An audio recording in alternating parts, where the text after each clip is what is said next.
So friends, we're gonna meet a guy named Ethan in today's story, and Ethan has just lost his mother, Linda, and he feels alone in his hometown, which was full of great memories with his mom. He hasn't been able to return home yet, but finally, after all these months, he returns back to his childhood home in the small town of Ashford, North Carolina. And there he begins to find healing and hope in the most unexpected places, the old community garden in the backyard.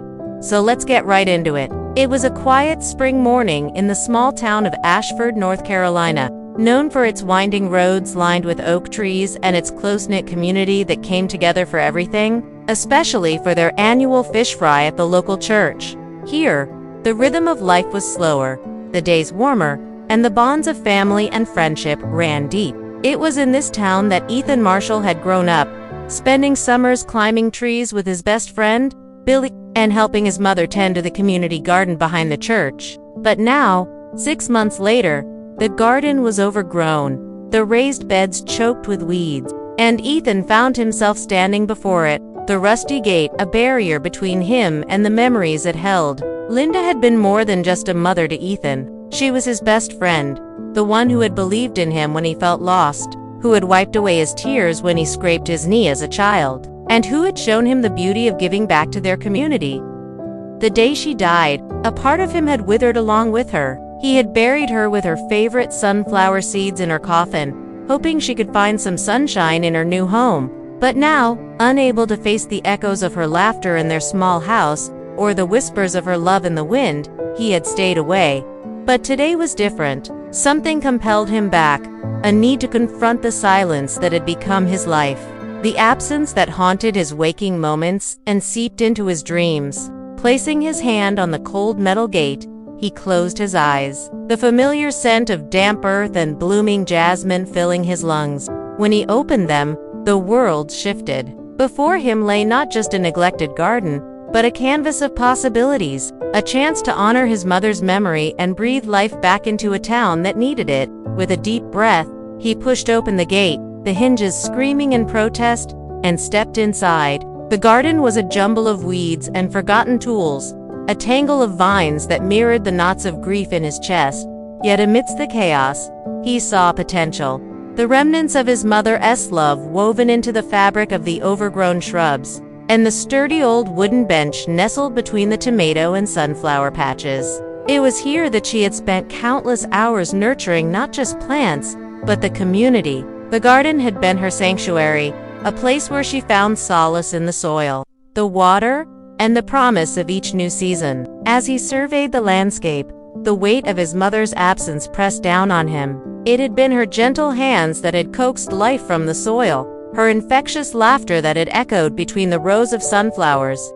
Now, the garden was a graveyard of memories, a silent testament to a love that death itself couldn't diminish. Yet, amidst the sorrow, a tiny shoot of determination sprouted within him. He would revive the garden, not for himself, but for his mother, for the town, and for the flicker of hope that refused to be extinguished in his heart. He began by clearing the weeds, the tangled mess a metaphor for the state of his own emotions. Each weed he pulled felt like a burden lifted, each section cleared, revealing a patch of fertile ground beneath.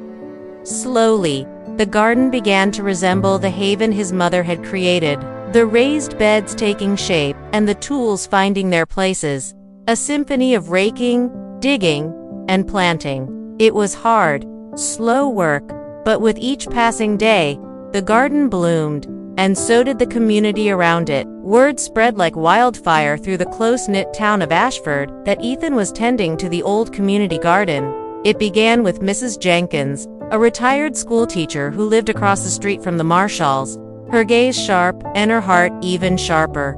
She had seen Ethan wrestling with a stubborn weed whacker and could unresist the urge to check in. Her arrival was like the first rain after a long drought, bringing with it a torrent of support and encouragement. "Your mama would be so proud," she had said, her voice raspy with emotion, placing a plate of freshly baked cornbread on the table. Soon, others followed suit, drawn by curiosity, concern, or simply the lure of fresh tomatoes. Each visitor brought more than just produce or advice. They brought stories of Linda, memories they had tucked away until the sight of the blossoming garden brought them to the surface. There were tales of her famous tomato sauce, her uncanny ability to coax sunflowers the size of dinner plates, and her unwavering dedication to the community. One afternoon, Jamal Davis, a lanky 15-year-old with a troubled reputation, appeared at the garden carrying a shovel twice the size of his small frame. "I heard you need some help,"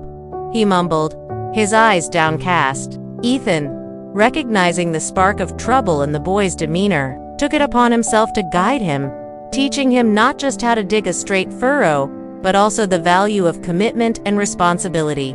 Under the watchful eyes of the sunflowers, Jamal learned that actions had consequences and that the soil, much like life, demanded patience and care. The transformation of the garden mirrored the change in Jamal. His shoulders squared, his steps grew surer, and his eyes, once shadowed with mischief, now glistened with purpose.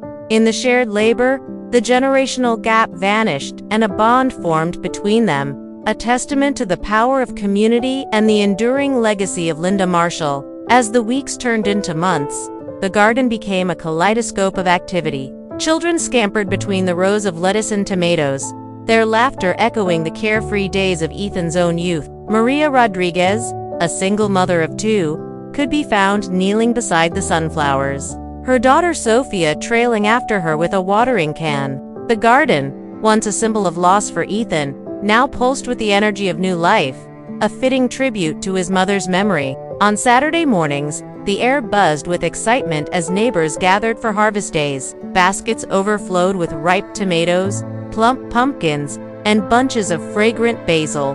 Homemade lemonade sweetened with the essence of summer rested on gingham tablecloths, while stories of Linda wove through the crowd, like the tendrils of a wild grapevine. For Ethan, these gatherings were a balm to his wounded soul. Seeing the garden thrive, knowing it was bringing joy to others, was like tending to a wound and watching it heal. One day, while sorting through boxers of seeds in the shed, Ethan stumbled upon his mother's old gardening journal. It was a worn leather-bound book, its pages filled with sketches of the garden, notes on companion planting, and pressed wildflowers from every season. As he turned the brittle pages, he found a quote his mother had underlined: "Even the darkest night will end, and the sun will rise again." The words resonated deep within him, reminding him that even in the bleakest moments, hope could take root and grow. With the journal in his hands, Ethan realized he wasn't merely tending to a garden. He was carrying on his mother's legacy, keeping alive the spirit of community and resilience that she had nurtured. The garden, born from his mother's love and sustained by the town's unity, had become a testament to the enduring power of hope. In the quiet moments when the sun dipped below the horizon, painting the sky in hues of orange and purple, Ethan would sit on the old wooden bench with his mother's journal in his lap. The air would be thick with the scent of blooming jasmine and the sound of crickets serenading the twilight. In these moments of solitude, he found solace in the knowledge that he was not alone. His mother's spirit was in the rustling leaves, in the steadfast sunflowers, and in the hearts of the people whose lives she had touched. And so the seasons turned, each one bringing its own beauty to the garden and its inhabitants. The community rallied together, sharing their harvest, their stories, and their strength, proving that in the tapestry of life, even the most painful threads could be woven into something beautiful. The garden, once a symbol of loss, had become a beacon of hope, a testament to the enduring power of love and the unbreakable bonds of family and community.